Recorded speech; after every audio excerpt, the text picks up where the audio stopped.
Salam hörmətli izləyicilər, bugün isə adjective mövzusunu, yəni sifət mövzusunu izah edəcəyim. Baxaq sifətin dərəcələrinə.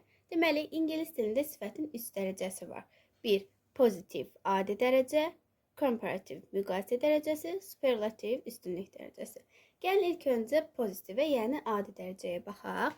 Deməli, adi dərəcədə sifət heç bir şəkilçi qəbul eləmir, olduğu kimi qalır, yəni sadə formada qalır. Məsələn, long adi dərəcədədir. İndi hardan bilək ki, biz cümlədə bizim sifətin hansı dərəcəsini soruşur? Yəni, hardan bilək ki, adi olmalıdır, müqayisə olmalıdır, yaxud üstünlük dərəcəsi olmalıdır? Əgər bu sözləri, bu göstəriciləri görəndə biz bilməliyik ki, cümlədə adi dərəcə istəyir bizdən, yox. Bunları gördükdə, bu sözləri görəndə bilməliyik ki, bizdən müqayisə dərəcəsini istəyir. Bunları gördükdə isə biləcəyik ki, bizdən üstünlük dərəcəsini istəyir. Gəlin baxaq.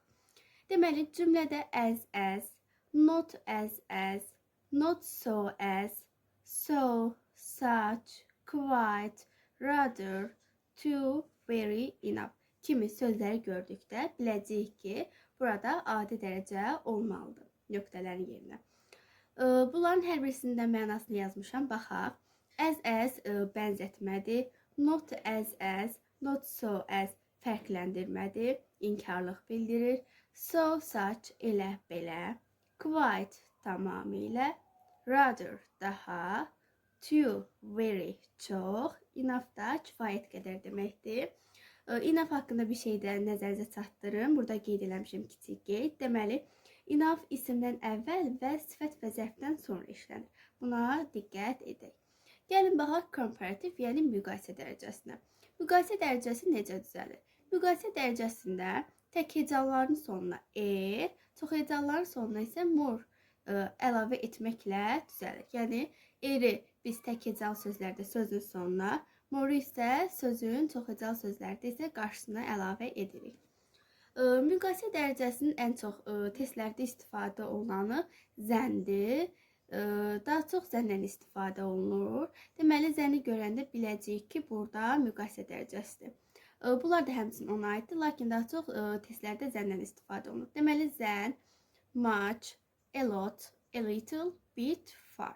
Deməli, bunlardan birini gördükdə cümlədə bilməliyik ki, burada müqayisə dərəcəsi olur. Məsələn, baxaq, tall tək hecalıdır. Tək hecalı da dedik ki, erlə düzəlir müqayisə dərəcəsi olur, taller. Daha sonra çox hecalı, məsələn, famous. Çox hecalıdır, dedik ki, çox hecalının da müqayisə dərəcəsi more-la düzəlir. Olur more famous. Belə. İndi isə gəlin baxaq üstünlük dərəcəsinə, yəni superlativə. Deməli, üstünlük dərəcəsi tək hecalılarda as, çox hecalılarda isə most-la düzəlir.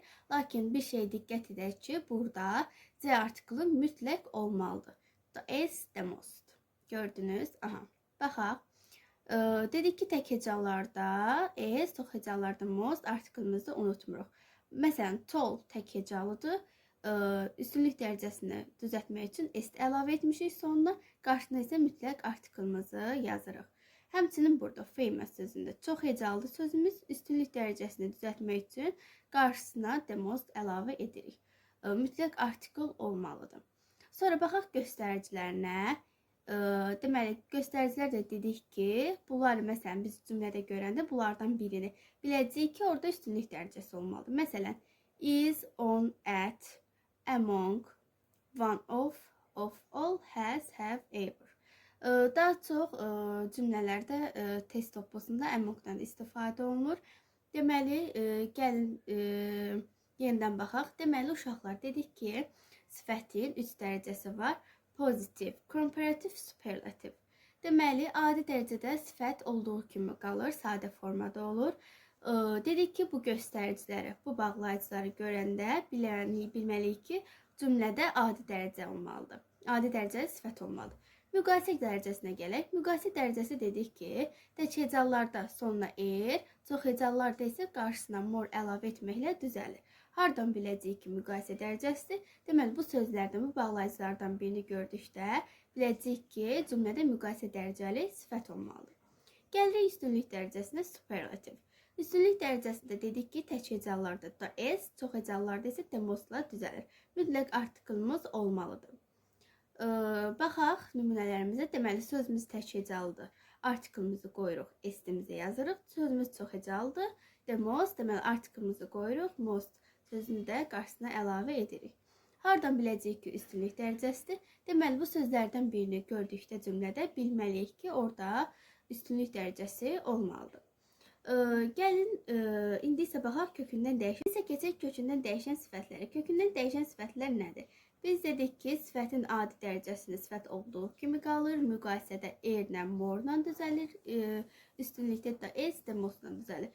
Kökündən dəyişən sifətlər isə istisnadır. Necə?